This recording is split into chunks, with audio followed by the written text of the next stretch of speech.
ya está aquí con nosotros el profesor Antonio Siriaco. Así Bienvenido, es. maestro. Bueno, el martes pasado estuve estaban en los países, profesor. pero siempre en labores académicas que son Labores bastante académicas. interesantes, viendo De usted todo el mundo habla bien. otras experiencias. Bueno, se trata siempre de hacer las cosas bien.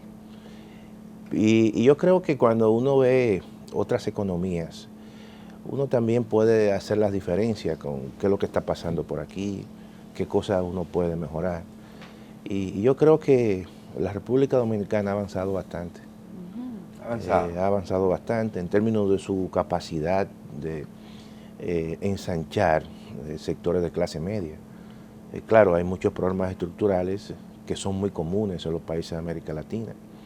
Y también las mismas expectativas que hay en el país con respecto a la nueva administración de Estados Unidos también están presentes en esos países cuando uno habla con colegas chilenos, mexicanos. El mundo está en vilo, el mundo está en vilo, el hombre. porque incluso cuando uno de los comentarios que hubo precisamente en las discusiones fue el tema de las expectativas que ha generado el nuevo gabinete de Donald Trump, que realmente es un gabinete disruptivo. Mucha de la gente, incluso muy poco de los que estuvieron con él en la gestión pasada están ahora. Y los que están son, básicamente, vienen a reforzar todas las propuestas de Donald Trump. Por Son ejemplo, incondicionales. en el caso del secretario del Comercio, que fue el mismo que estuvo básicamente en la gestión pasada, Robert Lighthizer, es un abanderado del proteccionismo, incluso tiene un libro escrito, dice, el comercio no es libre, y parece que ahora se va a profundizar todo el tema del proteccionismo en Estados Unidos. Estados Unidos vive una situación interna. ¿Y eso nos da a nosotros la oportunidad de proteger el arroz? Yo creo que quizás hay que pensar en el caso de la República Dominicana, porque el único esquema de comercio donde Estados Unidos tiene un superávit es con el ERECAFTA. Y quizás eso podría, en cierta manera, no tocarse, y eso no es bueno para la República Dominicana. No, nos conviene lo contrario. Porque lo que nos conviene es sencillamente... Es que hay van de robo, porque se impusieron, negociaron con los países separados. Y entonces la negociación no le convino. Esa fue, profesor, no sé si usted concuerda conmigo, claro, la mejor evidencia de que nuestros vínculos con Centroamérica sirven para pocas cosas. Claro. Porque no logramos que Centroamérica y República Dominicana presentaran una propuesta común. Como bloque. Porque incluso se expresó ahí en esas discusiones y se aprovechan los países grandes con más capacidad de negociación. Que dividen y vencerá. Claro. Y entonces muchas veces lo que no es común o lo que no es prioritario para ti no lo es para mí. Y entonces jugaron con esa situación. La República Dominicana... Y países pequeños. Países pequeños. Son países donde... quizás la producción de maíz y otros cultivos es más importante que la del arroz. No le interesa básicamente llevar una negociación conjunta.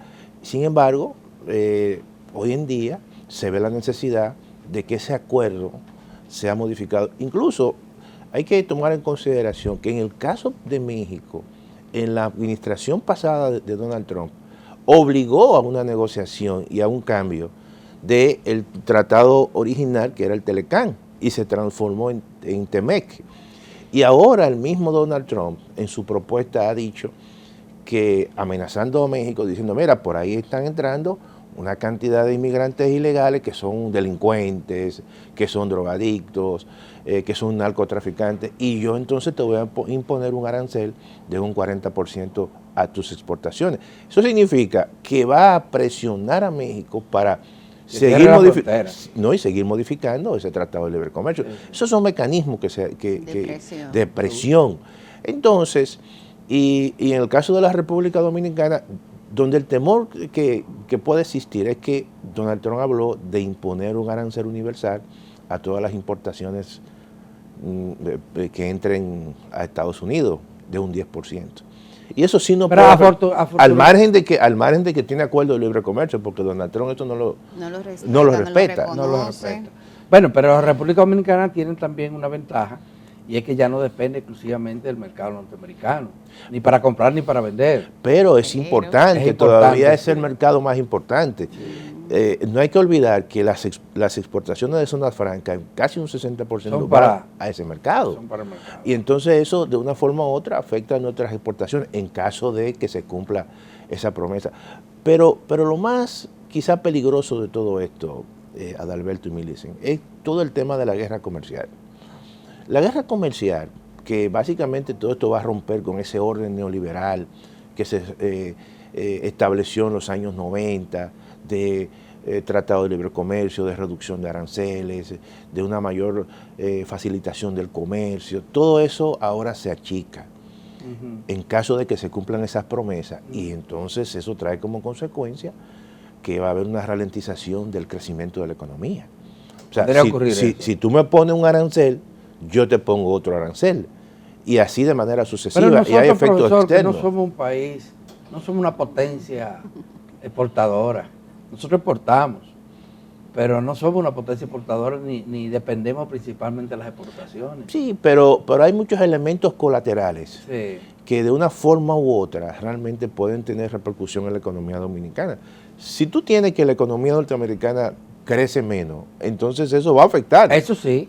Nos afecta a No, nosotros. además por la presencia nuestra allá. No solamente la remesas, presencia, la el remesa, el turismo. turismo, O sea, las- esos son los elementos colaterales que no nos convienen a nosotros. Profesor, está sesionando el G20 Ya, en Brasil. Claro, claro. Y ayer el discurso del presidente brasileño, Lula da Silva, conmocionó, todos los medios internacionales se Claro. hicieron eco, y él está proponiendo que los ricos Paguen más. paguen más. Claro. Un impuesto claro. para los super ricos. Y que además se atiendan temas puntuales, y dice que es a ellos que le toca, no a los pobres, Pero- como el medio ambiente. Claro. Pero mira, yo creo que la entrada de Trump a todos esos escenarios va a cambiar muchas cosas, va a ralentizar muchas cosas. Porque Estados Unidos todavía es un poder, Ujú. todavía Estados Unidos tiene un dominio en términos financieros de muchas instituciones. Por ejemplo, el tema del cambio climático y del esfuerzo que se ha venido haciendo, todo eso se va a echar para atrás, porque básicamente ya la señal que está enviando Donald Trump, dijo, no, espérate, yo voy a producir petróleo a través del fracking. Eso de estar, ven todo eso como una teoría de la conspiración. Incluso hasta el nombramiento de Baby Kennedy, Robert Kennedy Jr., que planteó durante la pandemia todo el tema de la conspiración de la no vacuna, es el ministro de Salud. O sea, todo eso son señales en el mundo de que muchos de los esfuerzos que se están haciendo o se han hecho para tratar de converger a una menor contaminación, políticas de protección al medio ambiente, todo eso se va a ralentizar.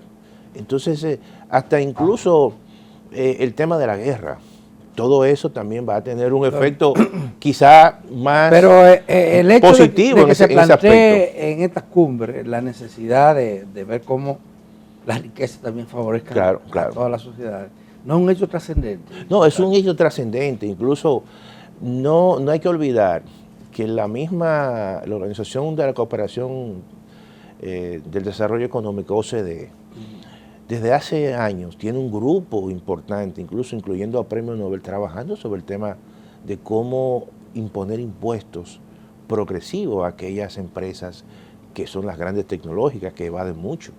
Y que eso implica mejorar la redistribución de la riqueza, es decir, que paguen más aquellos que ganan más.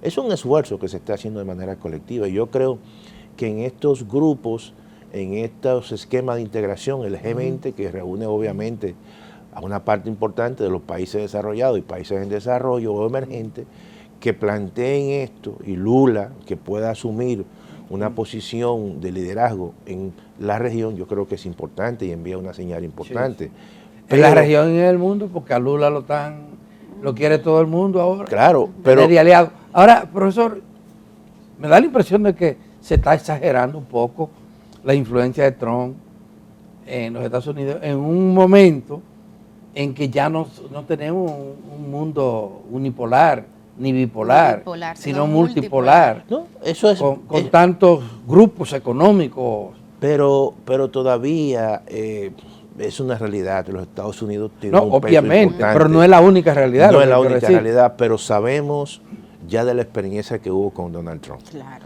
Y ahora parece que el señor viene a por más, como dicen los españoles.